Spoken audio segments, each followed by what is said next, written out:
Hello friend, welcome to my YouTube channel Spandan pathology. मैं doctor Nirmal आपके सामने आ गया हूँ एक नए टॉपिक पर डिस्कस करने के लिए। आज का जो हमारा टॉपिक है जिसके ऊपर हम डिस्कस करने वाले हैं उस टॉपिक का नाम है management and treatment of pneumonia. मतलब कि मैनेजमेंट कैसे किया जाता है निमोनिया को, या फिर ट्रीटमेंट भी कैसे किया जाता है निमोनिया को। हिंदी में हम इसे बोलेंगे प्रबंधन और उपचार ऑफ निमोनिया। मतलब निमोनिया का प्रबंधन और उपचार कैसे किया जाता है। इंग्लिश में management and treatment of pneumonia. इसे हम मैनेजमेंट ऑफ निमोनिया भी बोल सकते हैं और ट्रीटमेंट ऑफ निमोनिया भी बोल सकते हैं। तो आइए देखते हैं निमोनिया अगर किसी को हो गया तो उसे कैसे मैनेज किया जाता है, या फिर उसे कैसे ट्रीटमेंट किया जाता है, कैसे उसे इलाज किया जाता है। हाउ इज निमोनिया ट्रीटेड, मतलब निमोनिया का इलाज, निमोनिया का ट्रीटमेंट कैसे किया जाता है। ओके, तो first treatment for pneumonia depends on the cause. Depends on the cause का मतलब है यहाँ पर बैक्टीरियल, वायरल एंड फंगल। मतलब सबसे पहले कि निमोनिया का इलाज इसके ऊपर डिपेंड होता है, इसके ऊपर निर्भर करता है निमोनिया का ट्रीटमेंट कि निमोनिया किस कारण से हुआ है। निमोनिया बैक्टीरियल निमोनिया है जो बैक्टीरिया से होता है, या फिर वायरल निमोनिया है जो वायरस से होता है, या फिर फंगल निमोनिया है जो फंगल से हुआ है। तो निमोनिया का अगर हम ट्रीटमेंट करेंगे तो निमोनिया के ट्रीटमेंट करने में सबसे पहला जो देखा जाता है वह यही देखा जाता है कि निमोनिया का ट्रीटमेंट इसके कारण पर डिपेंड करता है, कारण पर निर्भर करता है, जैसे बैक्टीरियल, वायरल या फिर फंगल। और दूसरा जो देखा जाता है निमोनिया के इलाज करते वक्त, पहला तो देखा जाता है कि इसका कारण क्या है, बैक्टीरियल है, वायरल है या फिर फंगल है, पहला। दूसरा देखा जाता है कि निमोनिया आपका केस जो है वह निमोनिया आपके बॉडी में कितना गंभीर है, कितना सीवियर है। ओके, तो treatment for pneumonia depends on the cause, bacterial, viral and fungal and how serious your case. मतलब कि आपका जो निमोनिया है वह कितना गंभीर है देखा जाएगा, और दूसरा जो निमोनिया हुआ है वह किस वजह से हुआ है। यह दोनों देखने के बाद ही निमोनिया का इलाज चालू होता है, निमोनिया का ट्रीटमेंट चालू होता है। Next, in many cases, the cause cannot be determined and treatment is focused on managing symptoms and making sure your condition does not get worse। मतलब कि कई मामले में, कई केसेस में क्या देखा जाता है कि निमोनिया का कारण पता नहीं लगाया जा सकता है। कई ऐसे केसेस है जिसमें निमोनिया का कारण किस वजह से निमोनिया हुआ है यह हमें नहीं पता चलता है, और ट्रीटमेंट उस समय जो दिया जाता है वह ट्रीटमेंट पेशेंट के जो लक्षण रहते हैं बॉडी में, निमोनिया के जो लक्षण रहते हैं उसको मैनेजमेंट किया जाता है, उसको मैनेज किया जाता है, उसको प्रबंधन करना रहता है, और यह सुनिश्चित करना रहता है कि पेशेंट का जो कंडीशन है वह कंडीशन ज्यादा खराब ना हो, पेशेंट्स ज्यादा सीवियर ना हो, पेशेंट्स को ज्यादा सीरियस प्रॉब्लम ना हो। यह सब ध्यान में रखते हुए इलाज किया जाता है। बहुत ऐसे केसेस हैं, जैसे मेरा ही निमोनिया हुआ था तो ऐसा, मतलब चेस्ट एक्सरे से हमें पता चला कि निमोनिया है, सीटी स्कैन से पता चला कि निमोनिया है, बट हमने ब्लड टेस्ट किया, स्पूटम टेस्ट किया, इस समय हमें कॉजेस पता नहीं चला कि किस वजह से निमोनिया हुआ है। तो ऐसे कंडीशन में डॉक्टर जब ट्रीटमेंट करते हैं तो आपके जो निमोनिया, आपके बॉडी में जो निमोनिया के लक्षण है उसको वह मैनेज करते हैं, उसका इलाज करते हैं, और वह यह ध्यान रखते हैं कि पेशेंट जो स्थिति में है उसको उससे ही आगे सुधारा जाए, उसको ऐसा ट्रीटमेंट किया जाए कि वह स्थिति जो बनी हुई है वह ज्यादा और बदतर न हो, ज्यादा खराब न हो। ओके, तो आपने देखा कि निमोनिया के ट्रीटमेंट में पहला जो ध्यान रखा जाता है वह यह रखा जाता है कि आपके बॉडी में जो निमोनिया हुआ है वह किस वजह से हुआ है, बैक्टीरिया है, वायरस है या फिर फंगल है। दूसरा, वो आपका जो निमोनिया है वह कितना सीवियर है, कितना गंभीर है, कितना वह सीरियस केस है, यह दोनों ध्यान में रख के पहला इलाज किया जाता है। अगला जो देखा जाता है ट्रीटमेंट में, इलाज करने में, वह यह देखा जाता है कि आप बहुत बार ऐसे केसेस में आते हैं, बहुत ऐसे केसेस है जिसमें पता चलता है कि पेशेंट को निमोनिया हुआ है बट उसका कारण नहीं पता चलता कि किस वजह से हुआ है। ऐसे कंडीशन में डॉक्टर ट्रीटमेंट चालू कर देंगे, आपके जो लक्षण है उस लक्षण के आधार पर पेशेंट का इलाज चालू किया जाता है, और यह सुनिश्चित किया जाता है कि पेशेंट का जो स्थिति है वह इससे ज्यादा खराब ना हो, वह स्थिति धीरे धीरे स्थिति में सुधार आए, कंडीशन ठीक हो पेशेंट का, यह सब ध्यान में रख के इलाज किया जाता है। अभी कैसे इलाज किया जाएगा, तो सम ट्रीटमेंट्स में इंक्लूड, निमोनिया के जो इलाज होते हैं, ट्रीटमेंट होते हैं, उसमें क्या क्या हम ट्रीटमेंट में यूज करते हैं, उसे क्या क्या ट्रीटमेंट लाइन प्रोसीजर फॉलो करना रहता है। तो सम ट्रीटमेंट्स में इंक्लूड, पहला एंटीबायोटिक्स यूज करते हैं। बट एंटीबायोटिक्स कब यूज करते हैं? तो एंटीबायोटिक्स ट्रीट बैक्टीरियल निमोनिया।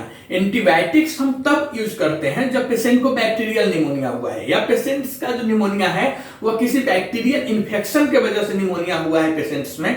तो ऐसे कंडीशन में हमें निमोनिया एंटीबायोटिक्स यूज करना रहता है। Okay, they cannot treat a virus, but a doctor may prescribe them if you have a bacterial infection at the same time as a virus। मतलब कि antibiotic से सिर्फ बैक्टीरियल इन्फेक्शन का ही इलाज किया जा सकता है, वायरल निमोनिया का इलाज एंटीबायोटिक से नहीं किया जाता है। ओके, तो एंटीबायोटिक से वायरल निमोनिया का इलाज हम नहीं कर सकते हैं। बट अगर आपको वायरस के साथ साथ बैक्टीरियल इन्फेक्शन भी है तो डॉक्टर एंटीबायोटिक्स प्रिस्क्राइब करते हैं, डॉक्टर एंटीबायोटिक्स लिखते हैं, क्योंकि आपको वायरस के साथ साथ बैक्टीरियल इन्फेक्शन भी आपकी बॉडी में है। ओके, दूसरा anti fungal medications. Anti fungal medication क्या? तो anti fungal medicine can treat pneumonia caused by a fungal infection. मतलब एंटी फंगल मेडिसिन, एंटी का मतलब होता है कि जो, जैसे एंटी फंगल मतलब फंगाई के अगेंस्ट जाके जो काम करे उसे हम एंटी फंगल बोलेंगे। एंटीबायोटिक्स मतलब एंटी बैक्टीरियल, बैक्टीरिया के जो एंटी अगेंस्ट जाके काम करे उसे हम एंटीबायोटिक्स बोलेंगे। एंटीवायरल ड्रग्स का मतलब होता है कि वायरस के अगेंस्ट जाके, वायरस के खिलाफ जाके जो लड़ाई लड़े, जो फाइट करे, वायरस से जो लड़ाई करे उसे हम एंटीवायरल बोलेंगे। तो यहाँ पे हम देख रहे हैं anti fungal medications. Anti fungal medications क्या बोलते हैं? तो anti fungal medicines can treat pneumonia caused by a fungal infections. मतलब एंटी फंगल इन्फेक्शन क्या है? तो यह मेडिसिन फंगल इन्फेक्शन से होने वाली निमोनिया का इलाज करती है। एंटी फंगल मेडिसिन जो होता है वह एंटी फंगल मेडिसिन सम निमोनिया में, जब निमोनिया का कारण कोई फंगाई के वजह से हुआ है तब हम एंटी फंगल मेडिसिन यूज करेंगे। Next antiviral medicines. Antiviral medications क्या है? तो viral pneumonia usually is not treated with medications या medicines and can go away on its own. मतलब कि वायरल निमोनिया जो होता है यह आमतौर पर वायरल निमोनिया का इलाज मेडिसिन से नहीं किया जाता है। मोस्टली आप देखेंगे कि वायरस के थ्रू जो निमोनिया होता है, जिसे हम वायरल निमोनिया बोलते हैं, उसका इलाज मेडिसिन से नहीं किया जाता है। क्यों? क्योंकि यह अपने आप ठीक हो जाता है। इसका एक टाइम पीरियड रहता है 3, 7, 5 दिन के बाद यह अपने आप ठीक हो जाता है। तो वायरल निमोनिया में सबसे पहले देखा जाता है कि viral pneumonia usually is not treated with medicines and can go away on its own. मतलब कि आमतौर पर वायरल निमोनिया का इलाज मेडिसिन से नहीं किया जाता है और यह अपने आप ठीक हो जाता है। तो वायरल निमोनिया का एक यह बेनिफिट है कि यह अपने आप ठीक हो जाता है, यह ज्यादा सीवियर केस इसमें नहीं होता है। उसके बाद doctor may prescribe antiviral medicine जैसे oseltamivir, zanamivir and peramivir to reduce how long you are sick. ठीक है, मतलब डॉक्टर आपको ओसेल्टामिविर, अच्छा जो भी मिविर लिखा हुआ है ना, ये सब एंटीवायरल मेडिसिन है, एंटीवायरल ड्रग्स है। ओके, तो डॉक्टर आपको ओसेल्टामिविर या क्या है मेडिसिन का नाम है, या फिर ज़ैनामिविर या पेरामिविर या जैसी एंटीवायरल या 3-4 जैसे जो मैंने आपको बताया, मिविर, ओसेल्टामिविर, ज़ैनामिविर और पेरामिविर, यह जो दवाई है यह क्या करते हैं डॉक्टर आपको वायरल निमोनिया में दे सकते हैं। ठीक है, डॉक्टर आपको ओसेल्टामिविर, ज़ैनामिविर और पेरामिविर जैसी एंटीवायरल मेडिसिन दे सकता है निमोनिया में, ताकि आपको वायरस से होने वाली बीमारी से जल्दी ठीक किया जा सके। आपको वायरस के थ्रू जो निमोनिया हुआ है या फिर और दूसरी कोई बीमारी अगर हो रही है तो उसमें यह सब ओसेल्टामिविर, ज़ैनामिविर, पेरामिविर, यह सब जो मेडिसिन है, एंटीवायरल ड्रग्स है, यह डॉक्टर आपको प्रिस्क्राइब कर सकते हैं ताकि वायरस से होने वाली जो बीमारी है उससे आप जल्दी ठीक हो सके। अब हम बात करेंगे ऑक्सीजन थेरेपी। तो निमोनिया वाले मोस्टली पेशेंट्स को, जिसे अगर हम हॉस्पिटल में एडमिट कर रहे हैं, हॉस्पिटल में एडमिट करना पड़ रहा है अगर निमोनिया में, तो ऑक्सीजन थेरेपी काफी इंपॉर्टेंट है, क्योंकि ऑक्सीजन थेरेपी हम मोस्टली देखते हैं जो एडमिटेड पेशेंट रहते हैं उनमें दिया ही जाता है। क्योंकि ऑक्सीजन थेरेपी कब दिया जाता है? तो if you are not getting enough oxygen, doctor may give you extra oxygen through a tube in your nose और a mask on your face. मतलब कि ऑक्सीजन थेरेपी क्या है कि यदि आपको पर्याप्त ऑक्सीजन नहीं मिल पा रहा है, अगर आप जितना आपकी बॉडी को ऑक्सीजन चाहिए उतना ऑक्सीजन आपके बॉडी में नहीं जा पा रहा है, ठीक है, तो डॉक्टर आपको नाक में एक ट्यूब मतलब नाक में एक नली लगाकर या मास्क लगाकर मास्क के थ्रू आपको एक्स्ट्रा ऑक्सीजन दे सकते हैं, जिससे आपके बॉडी की जो ऑक्सीजन लेवल है वह मेंटेन रह सके। ओके, तो ऑक्सीजन थेरेपी में क्या होता है, तो ऑक्सीजन थेरेपी में यही होता है कि if you are not getting enough oxygen, doctor may give you extra oxygen through a tube in your nose और a mask on your face. मतलब कि यदि आपको पर्याप्त ऑक्सीजन नहीं मिल पा रहा है तो डॉक्टर आपकी नाक में एक ट्यूब, एक नली या मास्क के थ्रू आपको एक्स्ट्रा ऑक्सीजन दे सकते हैं। ओके, अब हम बात करेंगे आईवी फ्लूइड। पेशेंट्स को निमोनिया हुआ है तो उसमें आईवी फ्लूइड्स जो सलाइन होता है वह क्यों दिया जाता है। तो आईवी फ्लूइड्स क्या है, इन आईवी फ्लूइड्स को हम बोलेंगे इंट्रावेनस फ्लूइड। ओके, तरल पदार्थ हम जिसे बोलते हैं। तो fluids delivered directly to your vein and intravenous treat और प्रिवेंट डिहाइड्रेशन।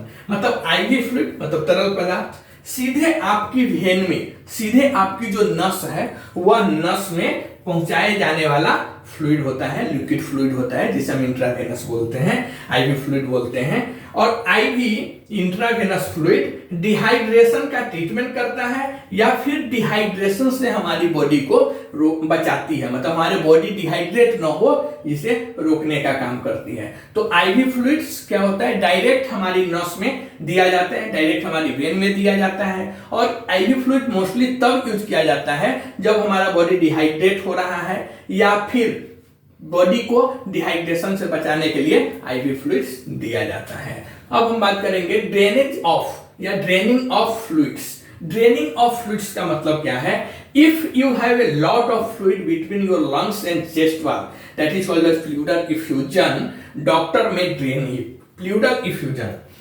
आपने सुना रहेगा। या फिर draining of fluids. Draining of fluids का मतलब है कि तरल पदार्थ की निकासी, तरल पदार्थ को बाहर निकालना। तो कैसे, if you have a lot of fluid between your lungs and chest wall, that is called as pleural effusion, doctor may draining. मतलब आप बहुत बार सुनते रहेंगे, टीबी वाले पेशेंट को ज्यादा सुनने में आपको आता रहेगा, उसके फेफड़े में पानी हो गया है, उसके लंग्स में पानी हो गया है, उसके छाती में पानी हो गया है। तो वह क्या होता है, वह फ्लूइड जमा होना रहता है वहां पे। वह क्या है, तो if you have a lot of fluid between your lungs and chest wall, doctor may draining. मतलब कि यदि आपके लंग्स मतलब यदि आपके फेफड़ा और छाती मतलब चेस्ट की वाल, जो चेस्ट की वाल है, छाती की दीवार है, उसमें जिसे हम प्लूरल इफ्यूजन बोलते हैं, के बीच बहुत अधिक पानी भर गया है, बहुत अधिक तरल पदार्थ हो गया है, जिसे हम लिक्विड फ्लूइड बोलते हैं, यह हो गया है, तो डॉक्टर इसे निकालने की एडवाइस देते हैं या फिर डॉक्टर उसे निकाल भी देते हैं। ओके, क्या आप समझे? नहीं, देखिए, यदि आपके फेफड़ा में और छाती में, सिंपल में समझिए, चेस्ट वॉल मतलब छाती की दीवार में तरल पदार्थ बहुत जमा हो गया है, फ्लूइड बहुत जमा हो गया है, लिक्विड जिसे पानी भी बोलते हैं आम भाषा में, जमा हो गया है, तो डॉक्टर उसे निकालने की एडवाइस देते हैं या फिर डॉक्टर उसे निकाल देते हैं। और यह जो निकालने की प्रोसीजर होती है, यह this is done with A catheter और सर्जरी। मतलब यह कैथेटर या सर्जरी के द्वारा डॉक्टर इसे निकालते हैं। ठीक है, तो यह था एक हमारा short video management and treatment of pneumonia के ऊपर। कमेंट करके बताइए आप यह वीडियो आपको कैसा लगा। और यह वीडियो आपको अच्छा लगता है तो प्लीज इस चैनल को सब्सक्राइब कीजिए, लाइक कीजिए, शेयर कीजिए। मिलते हैं एक नए वीडियो में, तब तक के लिए थैंक यू।